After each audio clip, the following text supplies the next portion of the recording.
Caveman Warriors is the latest Kickstarter game come to life. As the name would suggest, it takes place in the Stone Age, starring a cast of 4 cave warriors: Jack, Liliana, Mo, and Brienne. Aliens have kidnapped their children, so it's up to these 4 heroes to save the day by fighting through aliens, dinosaurs, and more nefarious cave dwellers. It's a basic action platformer, but one that features 4-player couch co-op akin to New Super Mario Bros. Wii. You scroll from left to right, fighting off enemies with your unique weapons and powers, fight a boss at the end, and move on. Enemies will drop food to replenish your health, and there are secret batteries hidden in each stage which will unlock bonuses. And like Mario, you do have lives which only matter in a single level.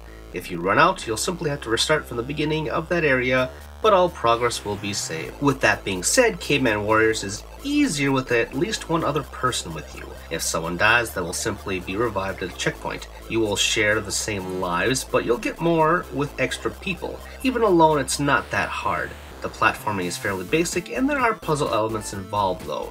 You can switch between one of the 4 heroes at will, which will be necessary to solve set puzzles, like scaling a wall with Liliana's spears, or progressing past a barrier via Mo's monkeys. Puzzles aren't there to work your mind, they're implemented to give purpose to hero abilities, which seem unneeded. So that's the basic gist of everything, but does it all fit together? The simple answer is no. Right off the bat, the animation threw me for a loop. The characters and enemies are all a little ropey, as if they were puppets, but I will say the colorful palette, enemy designs, and boss encounters are all good. On another design level, the music doesn't work for me, and actually the sound effects dominate the gameplay, so adjustments are needed unless you love hearing the whack of a club to be blasted out of your speakers. Truthfully, there's nothing mechanically wrong with the game, but there's also nothing fantastical about it either.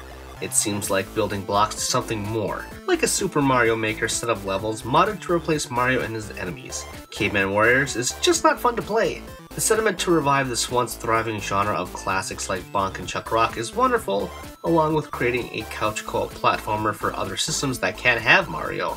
I love me some couch co-op sessions, but not ones filled with mediocre content. It was a valiant attempt, but it failed itself and the classics it tried so desperately to emulate. Maybe next time, Jean Dusoft.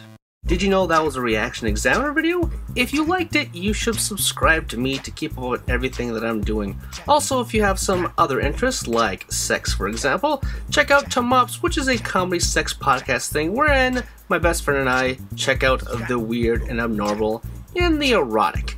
And of course, you should support me on Patreon because, hey, I want to make the channel better and I want your help to do so. Plus, if you want to check out my writing, check out Game Jerk, where I have archives and new stuff for all projects, okay? You can find all the stuff and more in the description with the links below. Thanks for watching, and I will see you all next time.